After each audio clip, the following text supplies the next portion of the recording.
Love bombing is an intriguing word. It sounds like love because the word love is in it, but love bombing is anything but love. It is manipulation. It is lavishing someone with gifts or attention in order to influence or manipulate that person. And it is even more diabolical than manipulation because love bombing has the effect of separating close relationships and turning people against each other. In this video, I'm going to talk about how a love bomber does this and what you can do to protect yourself. Now first, before we get into it, for those of you who are new to my channel, welcome. I'm Shaneen Megji. I'm a coach that helps people to heal and recover their identities from toxic relationships, and I also help people to successfully navigate difficult life transitions. Welcome to my channel on Toxicity is Not Your Destiny. I create these videos to help you navigate toxic relationships in your life from a biblical, practical, and spiritual perspective.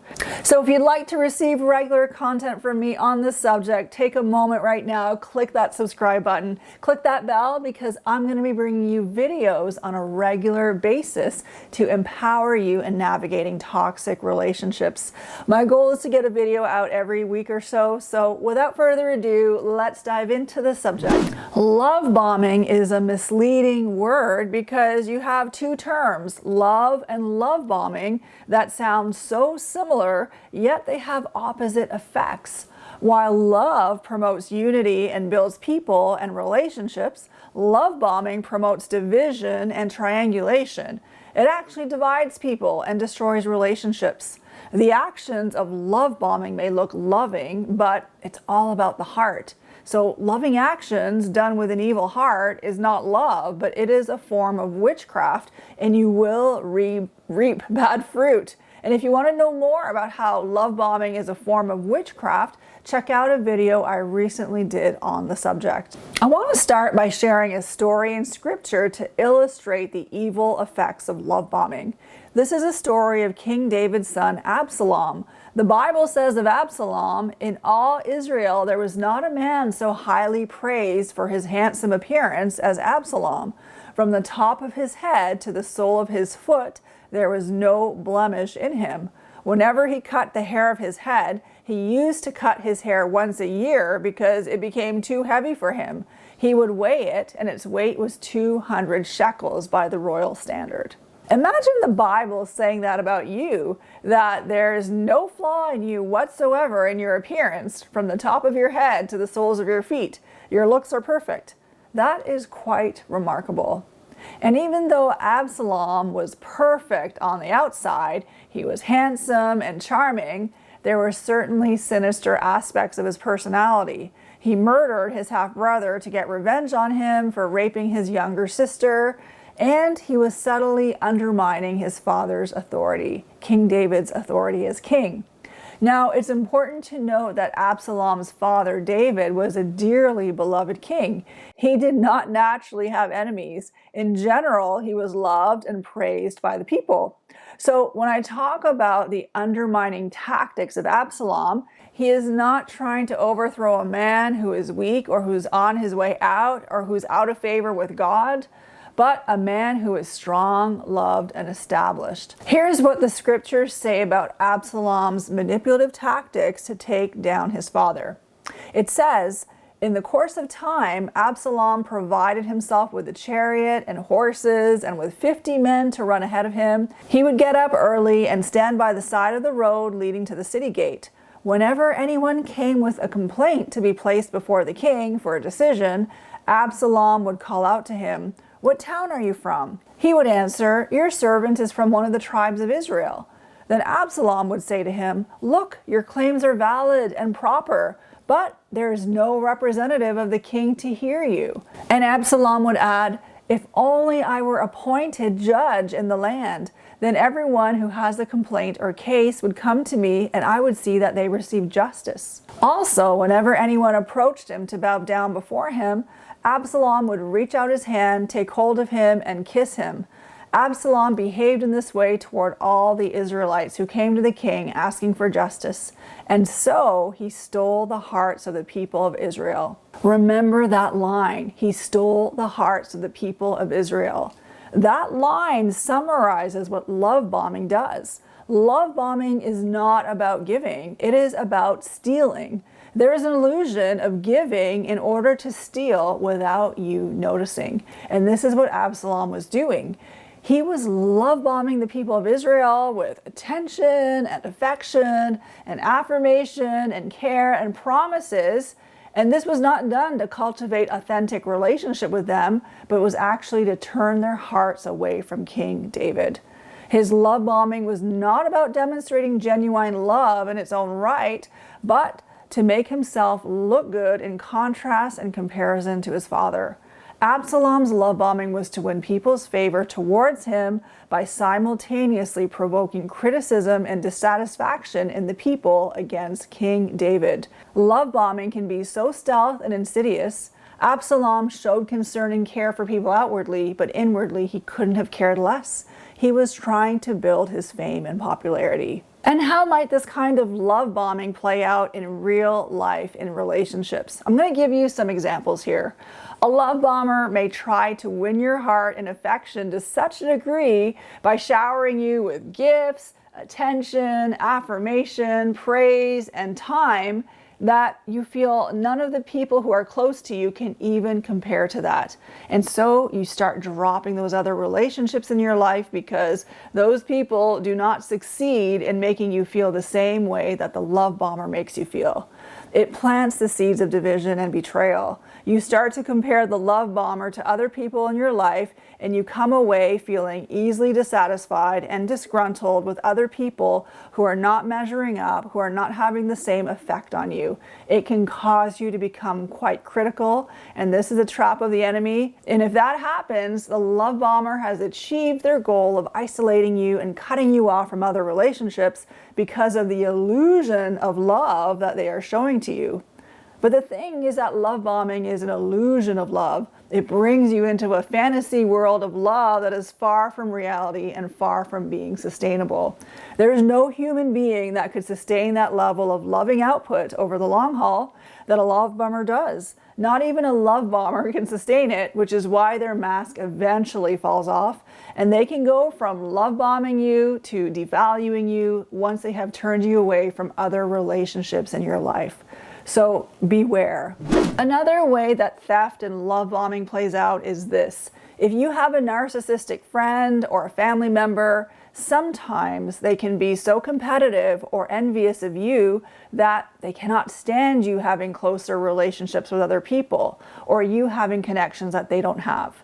A narcissistic person likes to be at the center of all relationships or have all of the connections. And it makes them insecure to think that someone might be closer to you than that person is with them, or someone might be showing you more favor than they are showing to them. So they may go out and befriend the people that are close to you or win over the hearts of the people that are giving you favor or opening doors for you. And they might do this by love bombing those people in order to turn their hearts away from you and towards them. And they will do things to make themselves stand out and put you down in subtle ways. Just like Absalom put his father down in subtle ways by saying, if I was the king, it's a subtle way of putting down his father's leadership by saying his leadership is better. So a narcissist may love bomb and put you down in subtle ways so that they can be at the center of all the relationships.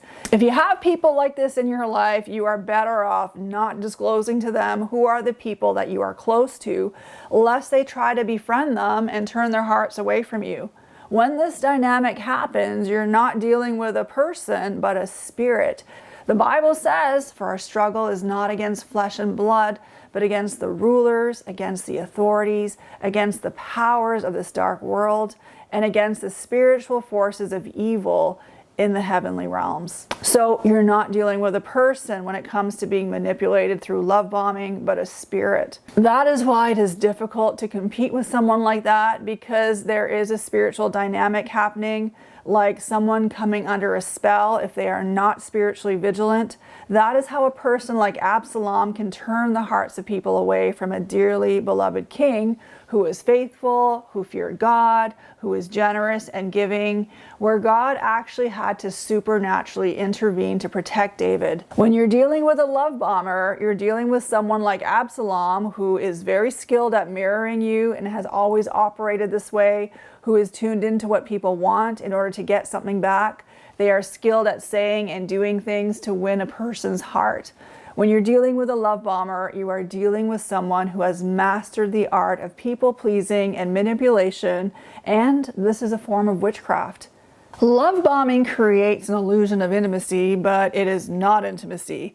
It is to deceive you that there is intimacy and therefore get you off your guard and put you in a vulnerable state where you share, and these things get used against you later.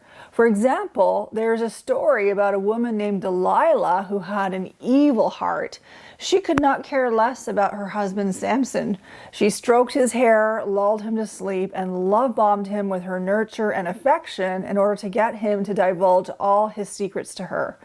A toxic person may use love bombing to get you to put your guard down and tell you all your secrets, to portray themselves as a person who cares for your interests. So Delilah succeeded at doing this to Samson 3 times until he lost all his strength and God's anointing left him, and he ended up in dying a tragic death. How could Samson fall for the same trap 3 times? Was he an idiot? Do you think he was the dumbest person on the face of the planet for falling for Delilah's seductive love bombing? The truth of the matter is that love bombing is a form of witchcraft, and you are dealing with a spiritual dynamic of coming under another person's spell. It's like being in a spiritual slumber. The Bible speaks about the power of love bombing. There's a verse in Proverbs that says, "When you sit down to dine with a ruler, note well what is before you and put a knife to your throat if you are given to gluttony. Do not crave his delicacies, for that food is deceptive." The Bible warns about being on your guard with powerful, influential leaders. When you are invited to eat with such people, don't go on an empty stomach if you are given over to gluttony or having a big appetite, because that person may be using their generous giving to deceive you into something or unknowingly get you to buy into something. And this is not to get you to go about life being suspicious or cynical of leaders or influential people, but be alert and don't be naive. Understand the fallen nature of man.